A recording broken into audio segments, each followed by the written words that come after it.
Welcome to INB news. NDA కూటమి ప్రభుత్వం వచ్చాకే తమకు అభివృద్ధి అంటే ఎలా ఉంటుందని తెలిసిందని అన్నారు. తమకు గ్యాస్, ఇసుక, మంచి మద్యం, రహదారి లాంటి అభివృద్ధి కార్యక్రమాలు తీసుకొచ్చింది. ఎన్డీఏ ప్రభుత్వ పథకాలు అందరికీ అవసరాలు తీర్చే విధంగా ఉన్నాయి. జూలకంటి బ్రహ్మానందరెడ్డి తమకు ఎమ్మెల్యేగా రావడం తమ గ్రామాలకి, తమ నియోజకవర్గానికి చాలా మంచి జరిగిందని, తమని వారి సొంత అన్నదమ్ముల్లా చూసుకున్నారని, ప్రతి ఒక్క గ్రామానికి కావాల్సిన మౌలిక సదుపాయాలు అందించడంలో ఎప్పుడు ముందుంటారని తెలియజేశారు. దశాబ్దాల పల్నాడు ప్రజల కళ వరికపూడిశాల ప్రాజెక్టు వల్ల అందరికీ దాహం తీరుతుంది. గ్రామాలకు, పంటలకు కావాల్సిన నీరు అందేలా జూలకంటి బ్రహ్మానందరెడ్డి పనిచేస్తారని అన్నారు. 1, 2, 3 స్టార్ట్. నా పేరు దేశవత్ మల్లయ్య నాయకయ్య. వెల్లుత్తి మండలం, శ్రీరాంపురం తండ, వెల్లుత్తి మండలం, మార్చిల నియోజకవర్గం. కూటమి ప్రభుత్వం అధికారంలోకి వచ్చిన తర్వాత ఎలా ఉంది? ఊరు ప్రశాంతంగా ఉంది. మండలం కానీ, జిల్లా కానీ, రాష్ట్రం కానీ అన్ని ఊర్లో ప్రశాంతంగా ఉంది మన కూటమి ప్రభుత్వం వచ్చినాక. ఏంటంటే గ్రామాలలో, పల్లెటూళ్ళు కానీ, సిటీ కానీ, ఇంకోసాటి కానీ అల్లర్లు, గొడవలు ఏదీ లేకుండా ప్రశాంతంగా వాతావరణం నెలకొంటుంది. గత ప్రభుత్వానికి ఈ ప్రభుత్వానికి ఉన్న తేడా ఏంటి? చాలా తేడా ఉంది, చాలా తేడా ఉంది. గత ప్రభుత్వం అంటే ఈ అభివృద్ధి కార్యక్రమాలు ఏం లేవు కాబట్టి ఏది లేదు, ఒక కొట్లాట, గొడవలు, మరవలు దాని నుంచే పతనం అయింది. కానీ అది ఏది మంచి కార్యక్రమాలు లేవు కాబట్టి ఇది వచ్చినాక అంత ప్రశాంతంగా ఉంది, ప్రశాంత వాతావరణం జరుగుతుంది. తెలుగుదేశం పార్టీ ప్రణాళిక ఏంటి?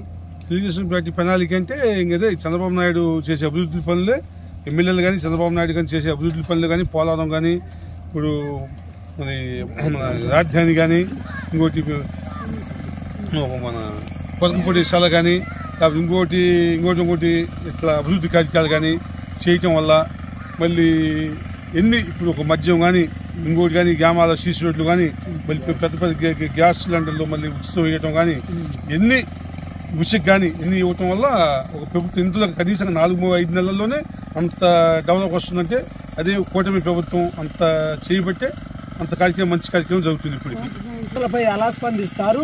ఆయనతో మీకున్న అనుబంధం? ఎమ్మెల్యే గారు, బ్రహ్మారెడ్డి గారు అసలు దేవుళ్ళలాగా పనిచేస్తుంది. మనకి ఇబ్బంది లేదు. అంత ఏదో వాళ్ళు అయితే ఏదో చెప్పి ఏదో కొత్త వాళ్ళకి ఎమ్మెల్యేగా మాట్లాడాలి, మనం ఏ ఊరికి ఊరికి ఏదో కొత్తగా మాట్లాడుతుంటుంది. కానీ మన బ్రహ్మారెడ్డి గారు, జోలకంటి బ్రహ్మారెడ్డి గారు మనకు సొంత తమ్ముళ్ళలాగా చూసుకుంటాడు. మనకు కాబట్టి చూసుకుంటాడు. ఎవరు పోయినా కూడా అతను కాదనేది లేదు. మళ్ళీ కూతురు అబద్ధం ఆడి ఒక చేస్తాను లేదు. చేసిన మాట, అతను చెప్పిన మాట కష్టంగా చేస్తాడు, చెప్పిన పని చేస్తాడు. అది మన గ్రామంలో కూడా సీసీ రోడ్లు ఒకటి సీసీ చేయించుకోమని చెప్పిస్తాడు 10 లక్షల దాకా. మళ్ళీ ఏదో వాటర్ పైపులు కూడా 40 లక్షల దాకా వచ్చాయి మనకి.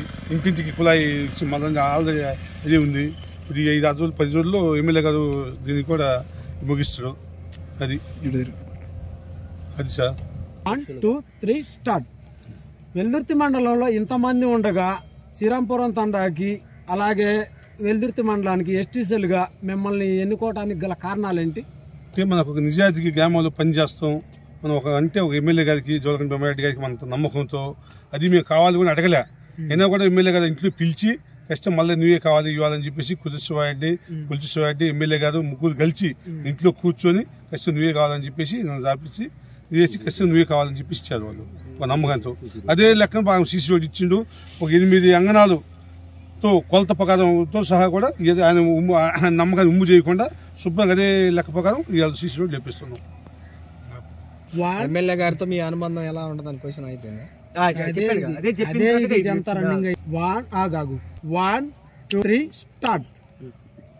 నాకు ఈ అవకాశం ఇచ్చినందుకు జోలకంటి బ్రహ్మారెడ్డి గారి ఎమ్మెల్యే గారికి, అదేవిధంగా మన ఎంపీ కృష్ణదేవరావు ఎంపీ గారికి, చంద్రబాబు నాయుడు గారికి, అట్లా అయితే పవన్ కళ్యాణ్ గారికి, కూటమి ప్రభుత్వానికి నా ధన్యవాదాలు తెలియపరుచుకుంటున్నాను.